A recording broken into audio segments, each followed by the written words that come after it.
Hello, I'm Stephanie Pfirman, and together with Professor Shirley-Ann Behavresh, we're working with students in the Masters of Sustainability Leadership program. They're working on developing their Capstone projects. Today, you will hear from 4 students who are working with the city of Peoria on their Sustainability Action Plan. Because they're going to be continuing with this project in the spring, what you'll be hearing today is mostly their plans for future work. Hi, and thank you for joining me. My name is Lanessa Nelson, and today I'm going to be talking about the City of Peoria Sustainability Plan and project that I have been working on, as well as the other members of my group. So to first start off, I'm going to introduce this project and a little bit about it. So this plan was implemented in 2009 originally, and the City of Peoria has since won various awards, has done amazing things for their community in regards to sustainability. And what they're looking to do is revamp their sustainability plan and include the community members while they do it. So what they would like to do is we are implementing a survey so we can send that out to the residents, gain their feedback, and from there we'll be able to do the community awareness through the listening sessions as well as accompanied by the Green Team of Peoria. The purpose of this is just to gain awareness, gain some feedback, answer questions, and help those residents. So here's a little bit of the timeline. Like I was discussing, we are working on that survey. By the end of this week, we'll be able to get that sent out. I'll be entering that into Qualtrics. And then as you can see here, the other group members will probably discuss a little bit more of their timeline in regards to their parts of their projects. So the survey, as you can see here are the different categories that we are going to be focusing on and implementing throughout the community.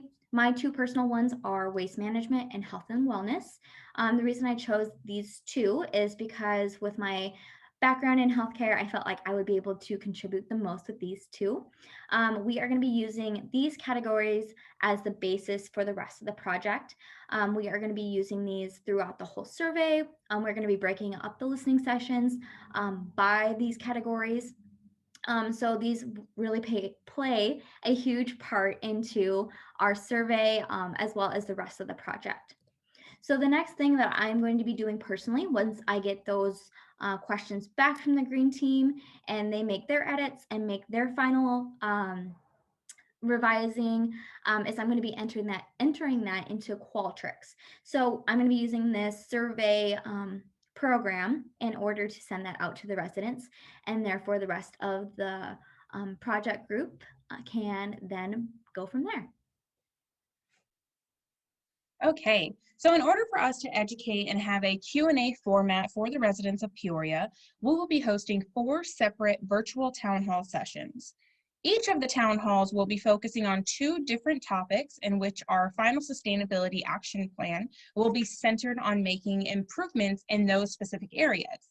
During the listening sessions, we are going to ensure that there is a department head available from each of those focus areas. As you can see, our nature systems and urban forestry with community health and wellness are going to be our first department heads. They will be there in order to answer any questions that may come from the residents pertaining to those topics. We will also be ensuring that we have a recorder on hand that is going to take notes pertaining to the conversation during the town hall. We will also be recording each session from start to finish in order to keep on record for future review. We decided to host sessions back to back in order to keep the momentum of attendance going and knock them out all together, giving the information necessary to prepare and gather excitement around the city's future improvements. Now, we are expecting anywhere from 30 to 50 attendees per session, and we will be asking those attendees to answer a couple of short polling questions at the end of each session in order to make adjustments for future sessions and improvements for those following sessions. We intend on keeping our audience engaged using an array of tools and methods to assist us towards this goal. So we're going to be using Zoom, which is a popular virtual meeting platform. This platform offers tools and a variety of other technologies that will allow us to not only communicate actively with our audience, but also engage them and encourage further conversation. Tools such as the whiteboard, this will allow for Q&A questions. We will be having those polling questions that we discussed in order to gauge our progress and any adjustments that we may need in order to make for future sessions. We want our audience's feedback on any of the topics that we do discuss, and we will have targeted messaging. And what I mean by targeted messaging is each of our individual categories that we previously discussed on the prior slide, we want to ensure that we are staying on topic during those categories in order to give those 8 categories a fair shake during each of those sessions.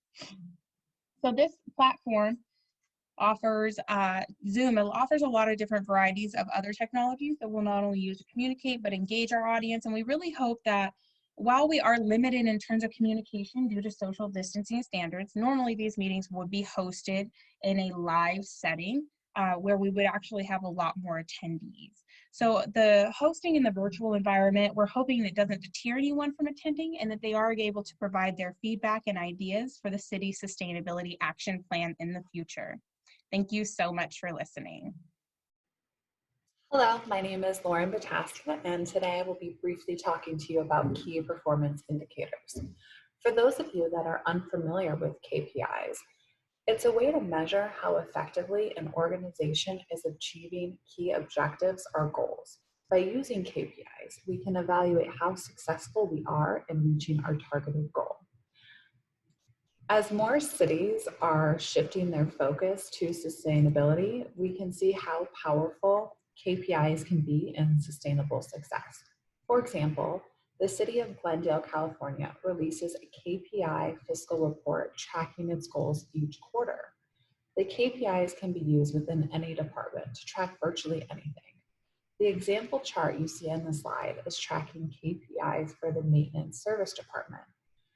Just a quick example, if we look at how many street trees are planted, you can see an increase each quarter with the fiscal year increase of 75 trees from the last fiscal year. As you can see, this is a great tool that shows you where you're succeeding and where you need to focus a little more. This is the first time Peoria will be using KPIs written within their sustainability action plan, and it plays a really pivotal role in our project and the future development of Peoria. Hey everyone, Casey Darnell here. I'm going to give a quick update on part of our dissemination strategy. What is dissemination? Well, in short, I am answering the question, how are we going to get information out to the public to empower them towards collaboration with the city? To maximize engagement, I have identified, analyzed, and mapped our stakeholders, the citizens of Peoria. They are diverse with varying ages, races, sexes, and so on.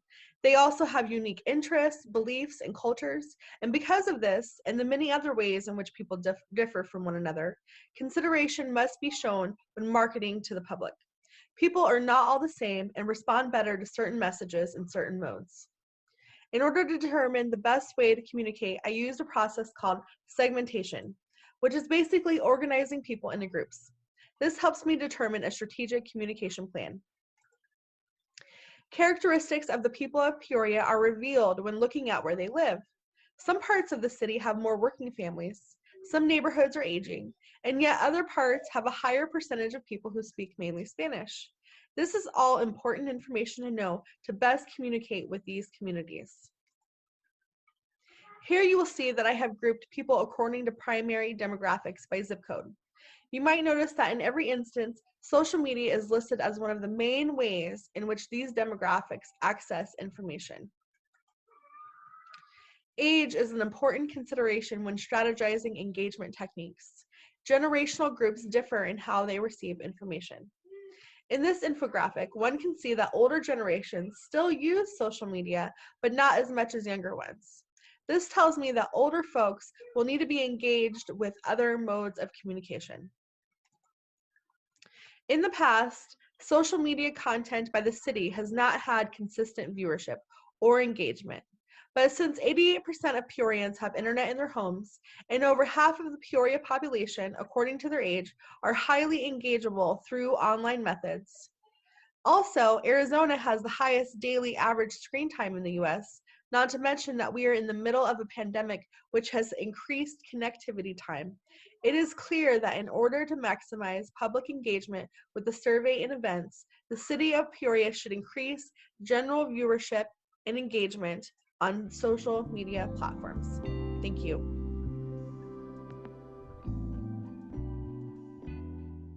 Great, thank you. All right. So wonderful, great job. There's a lot of research that's taking place. And Victoria, did you have any specific questions or ideas, comments for the students? Sure. So again, the students have done a great job at kind of starting off this massive public engagement effort that we're trying to do to really make sure that this is a community-driven plan. And so I think they're on the right direction. And I think as we have our first town hall event or our listening session, as we're calling them, it'll really kind of help us get a gauge for where we may have to grow and kind of shift and change to complete. So good work, everyone. Great. I think it's really interesting as far as the segmentation is concerned. And also, I wasn't aware that Arizona has the highest average of screen time on mobile devices.